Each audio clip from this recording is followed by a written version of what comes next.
मित्सी नोहारा और पापा का नाम हिरोशी नोहारा था। उन्होंने अपने लड़के का नाम शिनोसुके नोहारा रखा, लेकिन वो लोग उसे प्यार से शिनचैन पुकारा करते। शिनचैन शुरुआत से ही बहुत शरारतें करता रहता और उसकी मॉम हमेशा उसे समझाती रहती। तो बात थी 1990 की, मतलब 5 साल बाद, जब शिनचैन 5 साल का हो गया था। उसके घर में एक नया मेहमान आने वाला था। फाइनली नोहारा परिवार को उनका दूसरा बच्चा हिमावारी मिलती है, जो अभी सिर्फ कुछ दिनों की थी। अब नोहारा परिवार खुशी खुशी अपनी ज़िंदगी काट रहा था, लेकिन कुछ दिनों के बाद एक ऐसी घटना हुई जिसका किसी ने अनुमान नहीं लगाया था। बात थी एक आम दिन की, जब सब नॉर्मल था। शिनचैन अपने टॉयज से खेल रहा था, शीरो बाहर अपने डॉग हाउस में सो रहा था, हिमावारी भी वहीं पे खेल रही थी। तभी शिनचैन की मॉम मित्सी देखती है शिनचैन ने अपने टॉयज पूरे कमरे में इधर उधर बिखेर रखे थे। मित्सी शिनचैन को डांटती है और कहती है शिनचैन अपने टॉयज सही से अपने बॉक्स में रखा करो।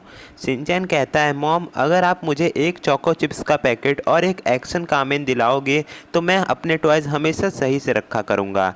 तभी मित्सी को याद आता है आज तो सुपरमार्केट में सेल लगी है और सारे सामान 50% ऑफ मिलेंगे।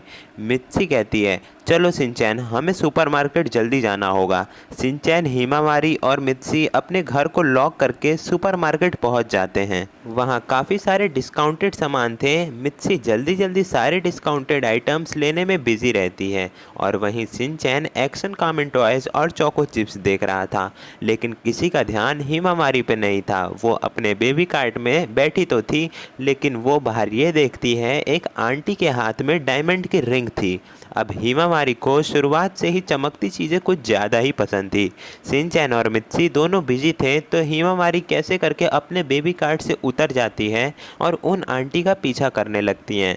वो आंटी सुपरमार्केट से बाहर जा रही थी और हिमावारी भी उनके पीछे पीछे आती जा रही थी। वो आंटी बाहर रोड क्रॉस करने वाली होती हैं, पर अभी रेड सिग्नल था।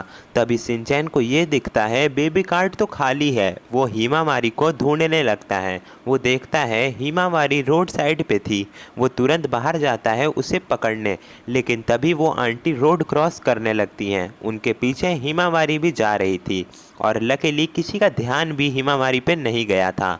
और उसी समय एक आदमी काफ़ी तेज़ी से कार चला के आ रहा था। शिनचैन बस हिमावारी को उठाने जाता है रोड पर, लेकिन तभी वो आदमी इतनी तेज़ कार ले आ रहा था उससे ब्रेक भी नहीं लगता है और वहीं पर शिनचैन और हिमावारी को दोनों को टक्कर मार के वो चला जाता है। टक्कर मार के वो बदमाश आदमी तो भाग जाता है। तभी रोड पे बहुत शोर होने लगा था। सब लोग बचाने की जगह ये कह रहे थे ये दोनों किसके बच्चे हैं। मित्सी जो इतना बिजी थी शॉपिंग में, जब देखती है रोड पर बहुत भीड़ लगी थी तो मित्सी जाके देखती है तो मित्सी की रूह निकल जाती है, जैसे उसका दिल धड़कना बंद हो गया था। अपने दोनों बच्चों को इस हालत में देख मित्सी वहाँ फूट फूट कर रोने लगती है। मित्सी को जैसे सदमा लग गया था। इस गलती के लिए मित्सी अपने आप को कभी भी ज़िंदगी में माफ़ नहीं कर पाएगी। सालों बीत गए। मित्सी की ज़िंदगी जैसे पूरी तरह टूट गई थी। उसकी ज़िंदगी में जैसे कुछ बचा ही नहीं था।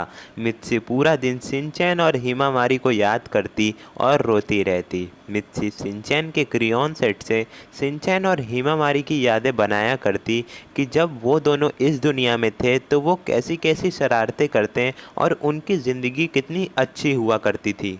2 साल बीत चुके थे।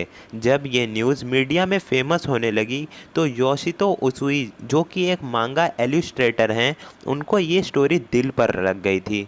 उन्होंने ये डिसाइड किया कि वो शिनचैन और हिमावारी की शरारतों का एनीमे एडेप्टेशन करेंगे और वही हमें मिला, शिनचैन कार्टून, जो आज के समय में हर एक बच्चे का पसंदीदा शो हो चुका है। मात्र 2 साल बाद योशितो उसूई ने 1992 में मित्सुरो होनगो, केलेची हारा और यूजी मोतो की मदद से शिनचैन का पहला एपिसोड एयर किया और शिनचैन का पहला एपिसोड आते ही पूरा जापान हिल गया था।